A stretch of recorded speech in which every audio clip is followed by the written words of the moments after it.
customers are distinctly like nicer when I've had my voice stripped like this. And I've noticed this when I've had my voice stripped like this at other serving jobs too. And I had a manager at one of my last serving jobs who, like, this lady manager who I remember her telling me after I referred a friend of mine and she interviewed her and loved her and was telling me about how much she loved my friend and was like, you know, she has this really like distinctively like lower voice. And I was like, I know, like that girl's really cool, blah, blah, blah. And she's like, yeah, you know, there's just something about women with lower register voices that's more trustworthy to me. And I've never forgotten that. And you know, the thing is though, it's just because she said it doesn't mean a lot of other people don't like subconsciously feel that way. I was just going to say, there's definitely a psychology to that. Yeah. Like, absolutely. Because, you know, there's, you know, I mean, when you hear a girl like talks in like a baby girl voice or something, and people judge her a certain way for that. Even other women will judge you. Oh, absolutely. I have. Like it just, I mean, you can't help it. It sucks. I'm a bitch. I don't know. Yeah, well, yeah, internalized misogyny is she should be allowed to have as small and cute a voice as she wants. You know, do whatever. Sometimes we're just frustrated about a lot of things, and it's like, what's the nearest live target? Yeah, that I can take this out stupid, on. cute little voice. Yeah, exactly. Everybody loves her. She's so freaking charming. Damn it.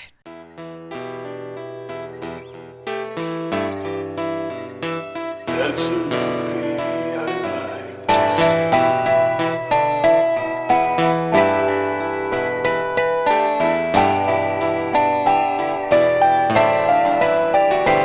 Anyway, all right, sorry. No, totally fine. So you could use a breather. We could use a breather. Yes. We just decided we're trying something new, but sort of not new.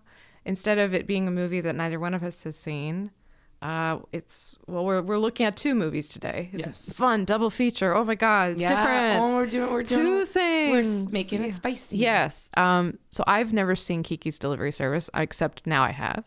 And you had never seen Princess Mononoke. And we're like, and now you have. And now, presumably. And we wanted to do a Miyazaki film, but then we wanted to also... I think we were just both passionate about each of these movies. Right. And we were both like, oh, I really love this one. And like, oh, it's a shame I've seen it. I love, like, I'm excited to hear your thoughts, good Kiki. or bad, about Kiki's Delivery Service, just because, it is something I'm passionate about. Yeah, so. totally. Yeah. It's easier on us. There will be less research. So slightly less factual stuff. So we're being kind to ourselves. No, this is self-care. I love it. Breather episode. And you made a dope survey. I did. I made us a worksheet. Made us a little worksheet. Dear listener, we have a worksheet that it's just like in school when teacher would put on an A&E documentary and call that learning. We got structure. We have some structure to this. I love it. Should I run through it? Just here's like the overall, or we'll just work through go it? for it. Okay, just top line. Yeah. So we're going to describe the movie in one word. We're going to compare what we expected with what we received. We're going to have a best scene, best line, best character. And even if we love this movie, we have to describe an alternate ending. I'm really excited for that. Yes. And then questions for the director. If we could ask them anything, what would we ask them? Right. And then, our favorite question, would you watch it again? That's the run through. I won't read that every time. This is the first time and only time. Done and done. I love it. Everybody got that? Yeah. We're not going back. That's it. You should have written that down. Should have written it down. We're only moving forward. This isn't being recorded. No, the question is, who wants to go first this week? That's a great question. Do you want to dive in with Kiki? Sure. We go. Yeah. We'll start light and then we'll go. Yeah, fair. We'll start with a light appetizer. Good and go point. into some dark meat. Yeah, I don't dark meat. Kiki's. I mean, first of all, this was great. It was, it was really, really good. I'm so glad you liked just it. off the top. Yay. But like describing the movie in one word, and this is a very boring word, but maturation. I felt like it was a movie about maturation. Like to go right into like, what did I expect? I've seen Howl's Moving Castle, I've seen Mononoke, I've seen some other ones. And I think I was expecting, given the premise of like, oh, she's a witch, I thought this was going to be so chock full of fantasy and like so layered with it. And I loved that it was actually so grounded in just like the experience of leaving home and finding a job or finding your niche, your little place in the world, and how it is a struggle for her, and just she feels lonely, and how important it is to like have somebody who believes in you and gives you a shot. And like the relationship of you to your own gifts, and like how it's both what makes her special, but it's also what separates her from people and makes her different. Yes. There was so much in this. Like, there were so many themes. It was so great. I watched the English dub. Okay. Yeah. It's I mean, because Phil Hartman. The vocal cast of Kiki's Delivery Service is one of things I love. I mean, there's so much to love about that and movie. Trace McNeil. Fabulous. And then you got Kirsten Dunst. She's great. You got Jeannie Garofalo. Other people. There were others, yeah. Oh, Matt Lawrence from the Lawrence brothers from the Disney. Remember the '90s TGIF? I don't, but yeah, that is the right era because this came out in '89. Was it Matt Lawrence or was it a different kid? No, you're right. Because I saw that name and I'm like, who the fuck is that? I don't remember that. Jimbo. Guy. Okay, yeah, I don't know. I missed that one. That's fine though. Yeah, I mean, it had a good cast, and I don't know. I debated it because there are merits to watching something with. I mean, I love a subtitled version. Some things don't translate really well. Like some films are distinct in their culture, and there's just but it's very difficult. It always is. But I think like when you want to experience the whole frame and the whole picture, and you want to really get to enjoy the imagery, I think like you got to put on the dub. I really think that the English dub with Kiki's is pretty strong. Actually, it's excellent. I think honestly. Yeah, I mean, Phil Hartman was the cat. I think he really nails it. Oh, he's perfect. I think, I think all of the characters I think they capture the mood. Oh, absolutely. No, he completely understood the tone of the cat. I can't say the same about Princess Mononoke. I will talk about exactly, that. Not to jump you, but that's why I like that you brought up the casting. The English dub. Yeah, is pretty strong for Kiki. It's really good, and I'm also like thinking about how. Oh yeah, like man, I mean, I felt like by the end of the 90s, at least this is from my own Midwestern perception, it kind of felt like, I became aware of this filmmaker of Miyazaki, and specifically through Princess Mononoke, and just understanding like, there's this really sophisticated kind of approach to animation going on.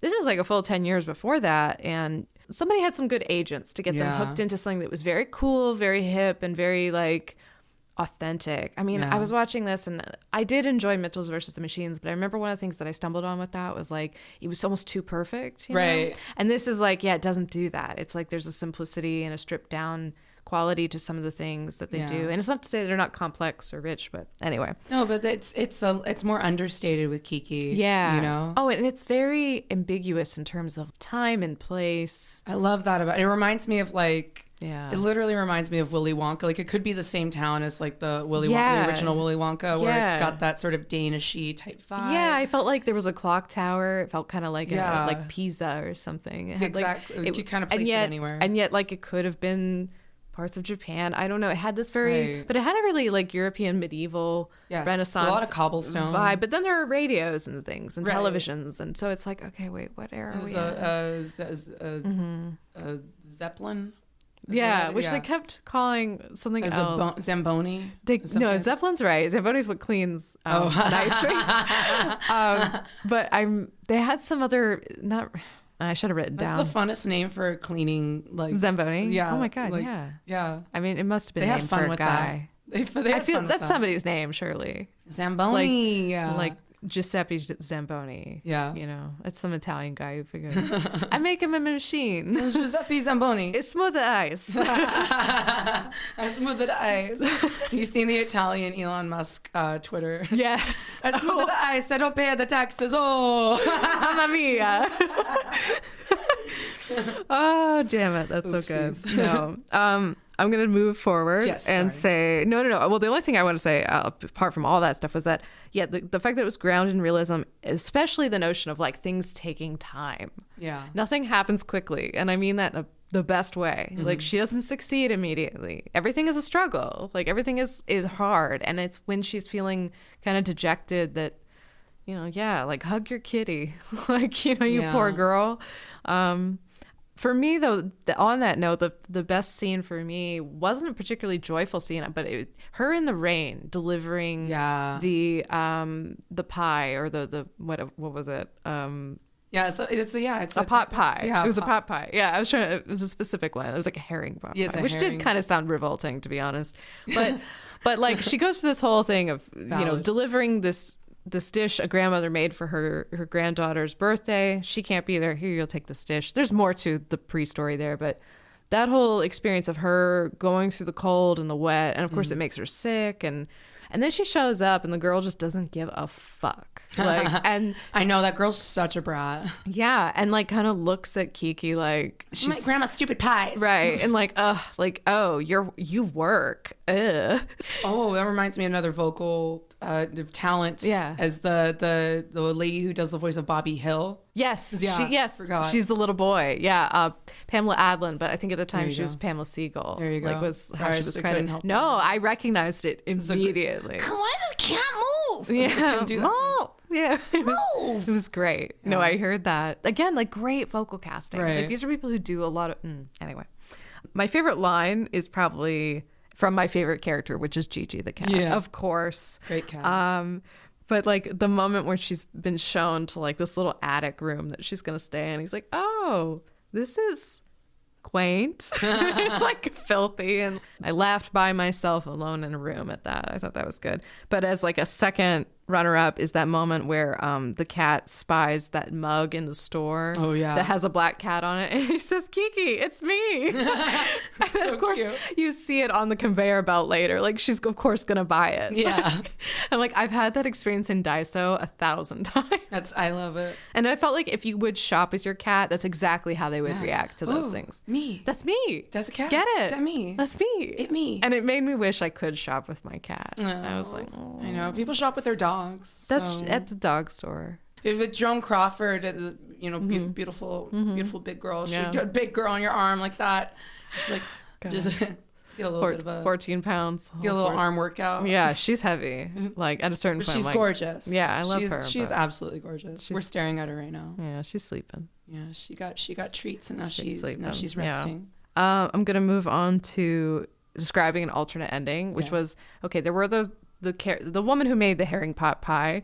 This older woman, she has a housekeeper or somebody who lives with her, who was voiced by Edie McClurg, who I fucking love. Yes. Right? She's in Ferris Bueller. She's the secretary. Exactly. The ticket agent in Planes, Trains, and Automobiles. Anyway, there were like a couple of like scenes in there where I kind of like it was something about the way they were positioned, the way Kiki was in the middle, that I'm like, are they gonna like kidnap her? Like, are they gonna like murder her? So I think in my alternate version, the old woman and her housekeeper are murderers. They close in on Kiki in prison and torture her. Roll credits. Amazing. That's my alternate ending. What a sharp turn. I like that you had fun with it because I also have a couple troll pitches for Mononoke, so I appreciate. Yes, okay, I appreciate that's my one thing. I couldn't get further than that. No, that's great. Gigi just forgets all about her when he meets his girlfriend Kat, so he's gone. Yeah. So my questions for the director. I realize there is no when and where, but I want to ask, like, when and where in your head is this taking place? Right. And also, why did Gigi lose his voice and never get it back? Right. Because the girl got her powers back, but then. But we didn't hear him. We never heard his voice again. We didn't hear his voice again. In my mind, I thought maybe it was like an implied type of situation. I guess. Or her just like developing her own independence. Maybe. She didn't need him anymore. I've thought about. Okay. I've definitely considered that. I think like. Because it's one of those things you draw your own. Yeah, you draw your own conclusion. And my thinking is either like, either she does hear him again and it's just implied because like if we saw her flying and she's got that, then she's probably okay. Or just that she's developed more confidence and independence, that she's, she doesn't, her cat doesn't have to be her best friend. And it doesn't, not that it's wrong to have a cat as a best friend, trust me. It's wonderful. But it's, trust me. But she's grown into her, now she's got other new friends. Yes. And he's got his girlfriend and they're well, when he stopped being able to talk to her, I was like, oh, that's a baby that looks like him. And that's the reveal, is that like he already has got kids now. He's already got a kid. Like, he has a lot of time passed. I know, but I just felt like that was what was going on. Yeah. I'm like, it's not actually him, it's his baby. That is very sad when she can't hear him talk. I'm like, oh, that's got to be so lonely. That broke my heart. I hated that. I mean, I loved it, but I hated it. Kiki's Delivery Service is a movie about a young witch, that's just it. She's a girl. And Kiki. Her Kiki's the witch. Her mother's a witch. And when you turn 13, at some point, you have to go off for a year to train alone. It's part of like leaving home and doing the thing. So it's just about her leaving home, going out in the world and trying to find sort of her power, her skill, what's her special thing that she can do, and falls into this sort of line of work of being a delivery service because she can fly her broom. And that's really that's the story. I mean, there's more to it than that, but it's about finding your place. It's extremely charming. It's incredibly charming. I'm so glad you liked it. Oh yeah, it was great. Yeah, definitely. No, and I would watch it again. It's like the perfect counter movie to Mononoke. I felt like as I was watching mine, I was like, yeah, we got sweet and salty, for sure. Yeah, for sure. I mean, sweet and savory. The sadness of Mononoke is part of why I love it, but I realize like it hits so much harder like now than it did in like 1999 or whatever year it came. There's a lot of relevance to it. Yeah, more than ever. Ready to get into it? Let's do this. Yeah, I watched Princess Mononoke in 1999 is when it came out, and I too watched the English dub. I will say, I like Kiki's more. Yeah, but that's fair. But that's not to say that I don't have a lot of like respect for this. I've only watched 3 of his films now. That these two and Spirited Away, actually. Oh, all right. I thought I had watched something else of his, but I don't think I actually have. So cool. I'm not gonna lie. This is third out of the 3, but that's these are 3 excellent films. Yeah, seriously. So yeah, it's not really a fair ranking for what it's worth. This is a great film. It's set. People are gonna riot now. Oh no. Yeah. No, over this. I can understand if you're passionate. There's a lot to connect with, in this film, and it's essentially about. Well, it's set in the 14th century. It's in the I think it's 14th century Japan, right? Yeah, I mean. Okay, and it's set in the forest, and essentially it used to be that animals and spirits and humans could all live in harmony, and then there's this great divide, and now they're at war with each other. And this film is essentially building up to a great big showdown between these 3 factions. It's sort of 2 factions because like the gods and spirits of the forest are kind of on the side of the animals, of course. So it's kind of them versus the humans and their like weapons and iron. Yeah. But the story focuses on Ashitaka, who is this. He's 17 and he's the last prince of this forgotten, very obscure tribe that lives separately from all this drama, the Inoshi tribe. But then one day this boar that's like a demonic boar comes through and Ashitaka, defeats the boar and saves his people, but the boar gets like a good bite out of his arm. And that bite turns into this like demonic infection that it like starts to every so often flare up, and it essentially acts as this like metaphor for trauma, depression, and rage and anger. And they kind of tell him it's sort of it will kill you eventually. Yeah, right? it's going to eventually take his soul, and it's this whole thing. So he specifically is going out to the forest where all the drama is to hopefully find the forest god, this deer-like forest god that's going to help heal his wound and restore his spirit and help him see through eyes that are not clouded by hate, as it were. But on this journey, he comes across. He comes across a number of folks that cast of characters, if you will.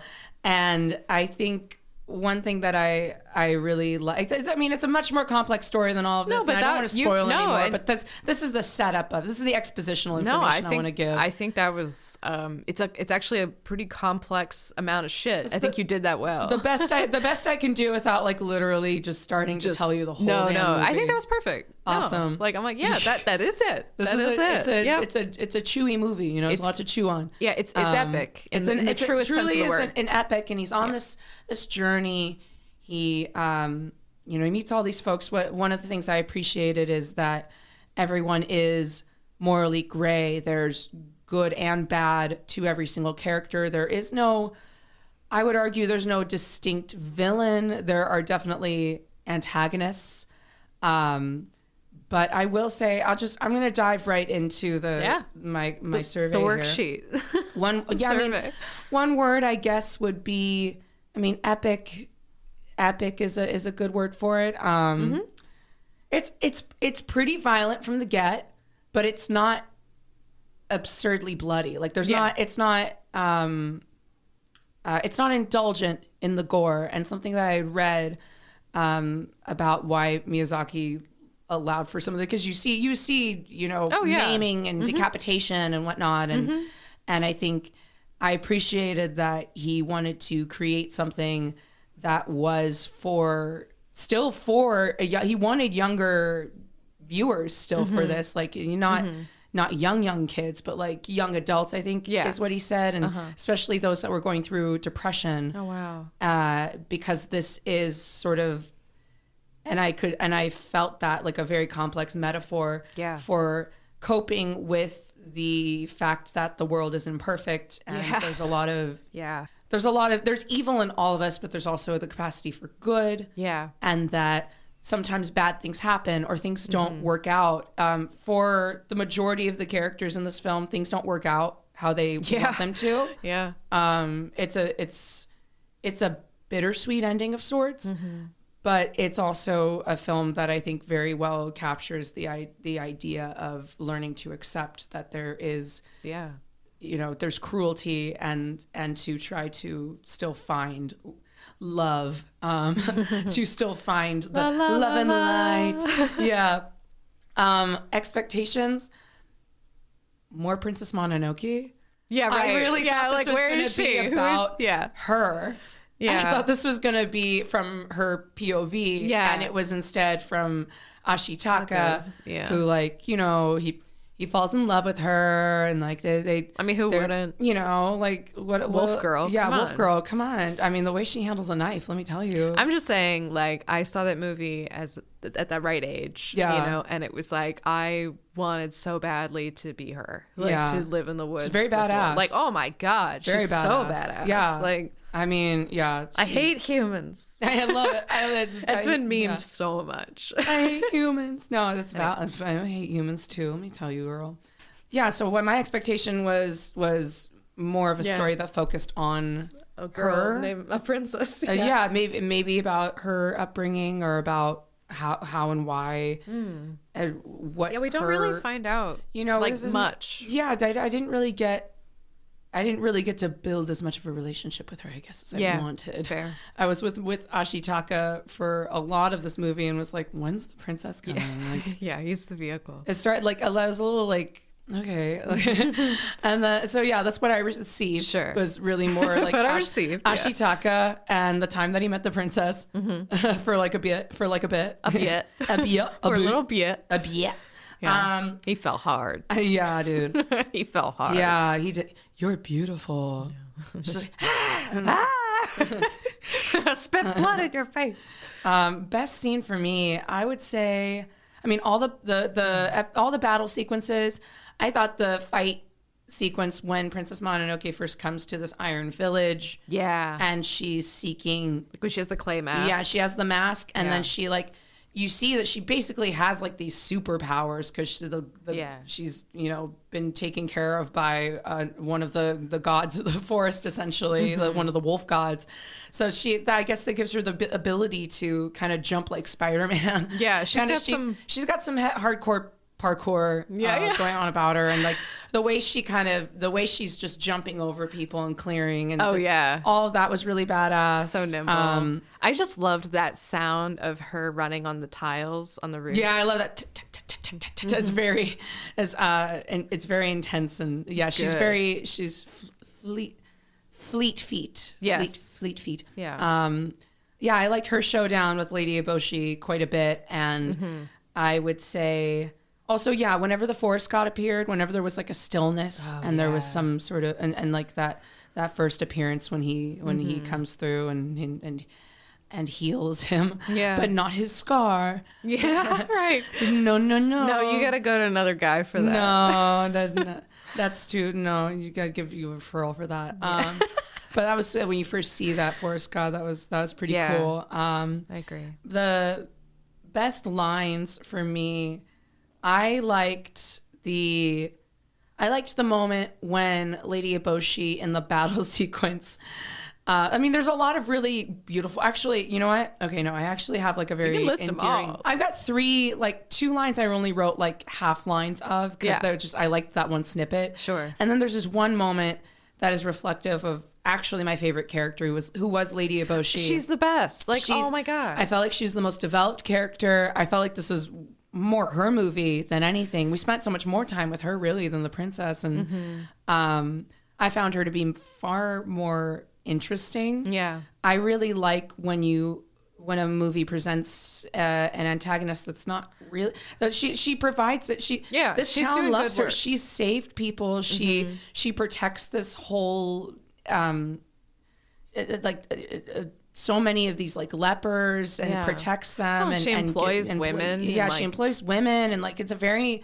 I really like. There's a lot about the dynamic of that community that is very admirable. Actually, and that's like I think part of what makes that movie so great is that they're good and evil is not specific. Like the closest thing to evil is that little fat monk who is just so like. Which, by the way, did you like the casting for him? Did Billy Bob? Actually, I found him very charismatic. That was the first time I was kind of like, oh, okay, we've got a little charisma going on here. Yeah, right? He was great. But I will say voice cast was I don't know. I don't have anything against Claire Danes, but I really don't have anything for her either. Though. She's the weakest. The thing is, like, I feel like she would be so cool in real life. Yeah. But I'm not like, I don't know. I rewatched Romeo plus Juliet, which is not a fair assessment of her talent. No. But then I've also, like I've seen her in a couple other indie films. I've seen her again, like opposite Billy Crudup, the whole the drama. Yeah, the drama there. I've seen her in that, and the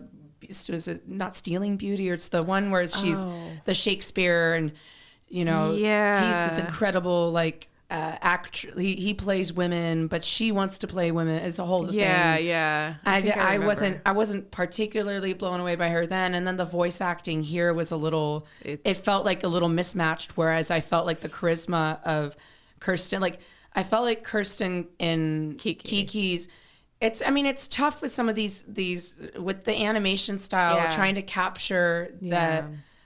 There's a very innocent delivery. There's a certain delivery style that's like, I don't know. And I actually thought Minnie Driver did a really great job. Minnie Driver's a standout. Yeah, she, as far as voice acting goes, I think she really nailed it. She's one of my favorites. And going back to my favorite quote, actually, I pulled you away from that. No, don't be sorry. I wanted to go on about the voice cast, but my favorite quote actually comes from one of the lepers, because Ashitaka is pretty pissed at Lady Eboshi when he follows her to where she's building these guns to shoot for this impending battle. Yeah.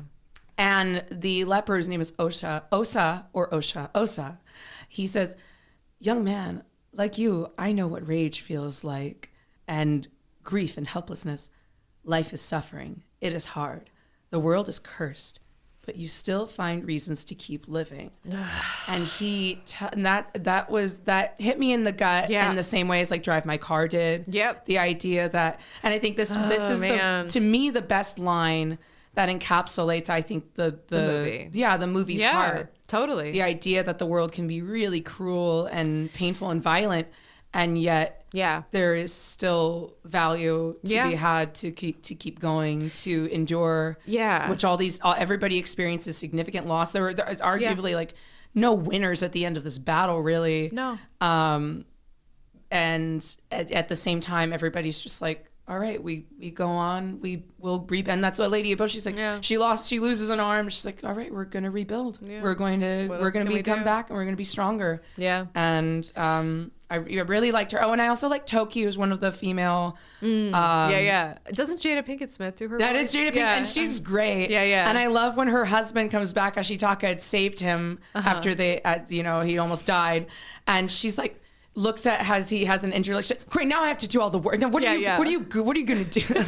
She's very sassy. Yeah, I did like that. It's good. The men in Miyazaki movies often are very dopey. Yeah, kind of like harmless but dopey. Yeah, I liked the it's like in Kiki's the bread bake the himbo and that. Oh yeah, he never talks, but he's one of the best characters. He's so like, yeah, he's got that like triangle body. Yeah. Like, I don't know. So all of his lines are just perfect. That's all we want. No, it's very feminist, this film. Oh, incredibly so. I really I enjoyed it, but it is also heavier fare. Definitely. And there are parts of it that are a little slower, but again, that's that's as it should be. Yeah. This movie does run about 2.5 hours, so it is. Yeah. It is. It's an epic. It's an epic, exactly. Yeah. I would say, my alternate ending, would be one. Okay, so yes, I have two of them. One of them is the battle sequence, like right before they go to battle.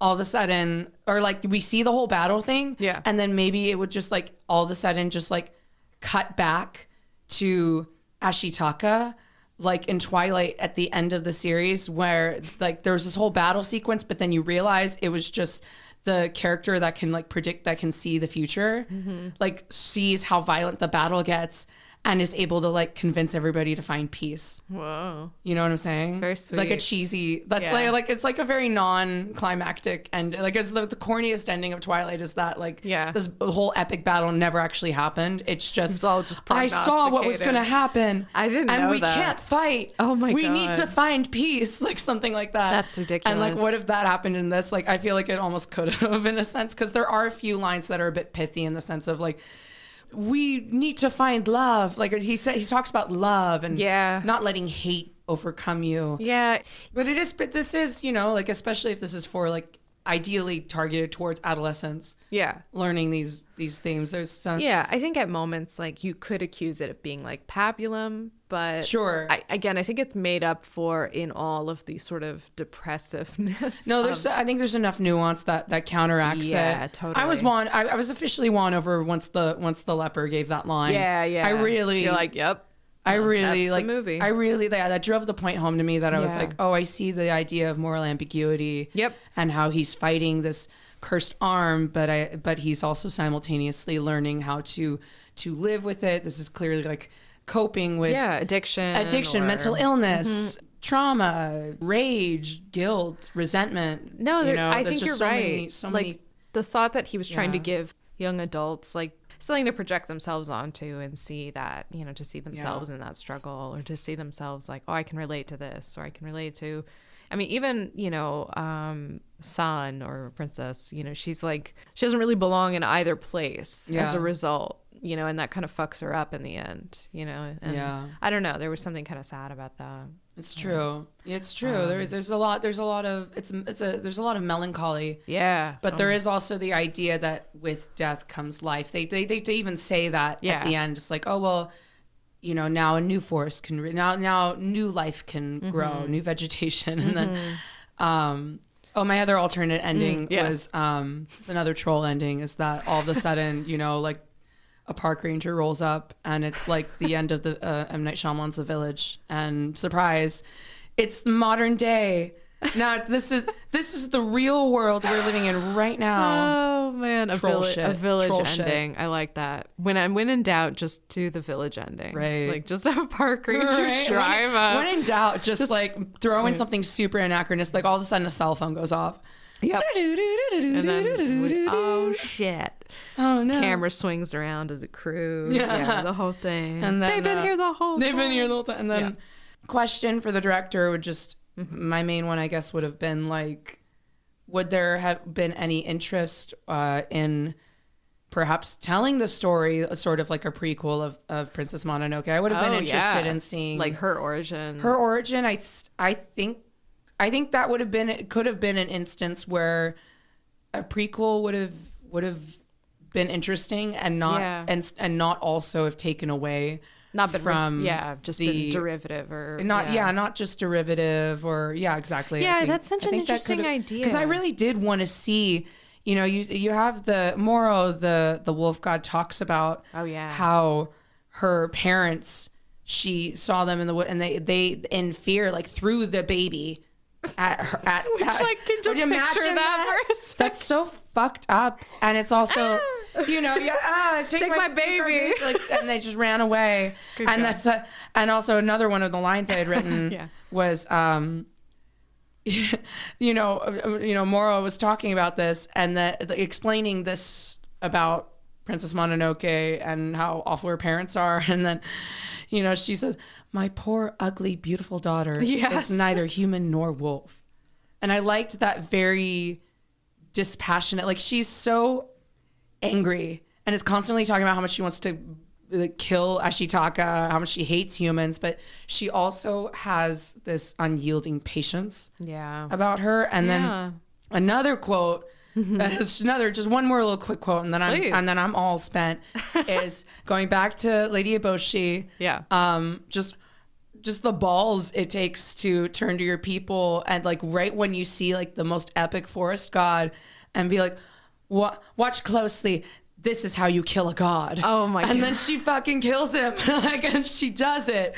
And then hell breaks loose. And she's still like, no, we're going to get that fucking head. We're going to do this. I'm going to girl boss the shit out of this. And then they literally slice off the wolf's head. Oh man, now I'm spoiling shit. No, anyway, it's okay. But no, that's a good line. Like I was going to say, Mononoke is like, it's like maybe a stupid thing to say, but it's like, it's so no one dies, but everybody dies, by the way. It's so cinematic though, like that the moment where Ashitaka cuts off his top knot, like the riding out of the village, like there's elements of this that have like a operatic or old Western drama kind of I could totally see this like adapted into an opera. Right? I could totally see this as an opera. I mean, it is operatic as fuck. Like this is about like the end of the world and forces, and I seem to remember hearing something on another podcast talking about Miyazaki, how at some point he sort of used to make films that were very, very optimistic because he wanted kids to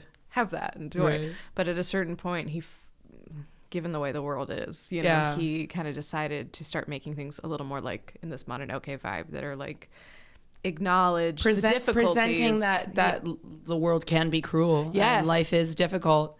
Yeah, and again, perhaps like that's an important thing to address here. You find reasons to keep going. Yeah. And I agree. It's funny. There are some of those like the violence of it. I forget pretty quickly how he shoots an arrow and a whole fucking arm flies off. Yeah, and then another guy loses his head. Like it just kind of boom, boom, boom. Yeah, it's quick. This is the movie. It's intense. Yeah. But I mean, I really loved Billy Bob Thornton in the dub. He's great. As far as secondary characters go, it was much needed charisma that I was certainly starved for. Yes, because Ashitaka is so serious and so another example of a morally ambiguous character that I appreciated as well, because he helps Ashitaka in a bind with the gold and in the when he first comes to that village to try and trade for rice, and the girl is like, what's this thing, and the guy's like, it's gold. Bitch. It's gold. Dummy. I'll give you like some cash and take this gold from you. I'll cash that check. He saves his butt, and then at the very end with he's when he's presented with a quandary, a very intense quandary, he steps up to it. I like those kinds of they're almost sort of like roguish, considerably less attractive Han Solo-esque characters. Totally. I know what you're saying. That are like, I'm out for myself. Yeah. And I liked that there was a figure that was like that, because they're really covering all their bases here. Yeah, it's like we need to present these varying degrees of kinds of morality and the ambiguity of it, like you were saying. Like everything is a gray area. I also remember my brother must have had like a copy on DVD, because I seem to remember like special features and watching, and I guess Billy Bob Thornton, who is a drummer, or he's done that at least professionally, like they said that he really found the rhythm of the dub, like, and everything really quickly. Him and Minnie like really stood out. Yeah. And then I felt like Billy Crudup and Claire Danes just so dry.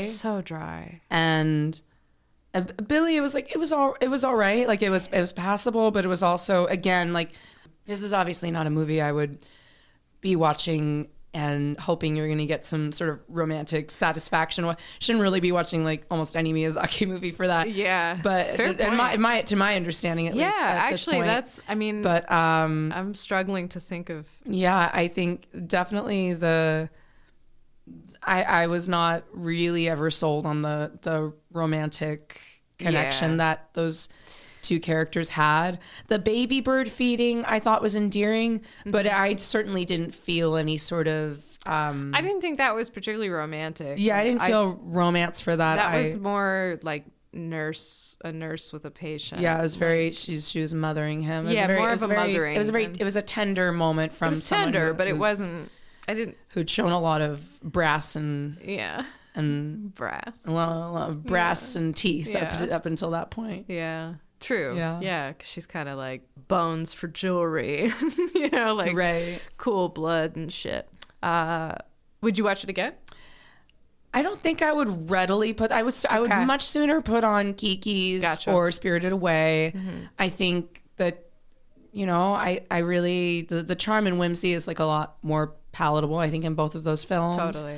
But that's not to say that this is not an incredible film that if it was on, I wouldn't get engrossed in pretty quickly. No.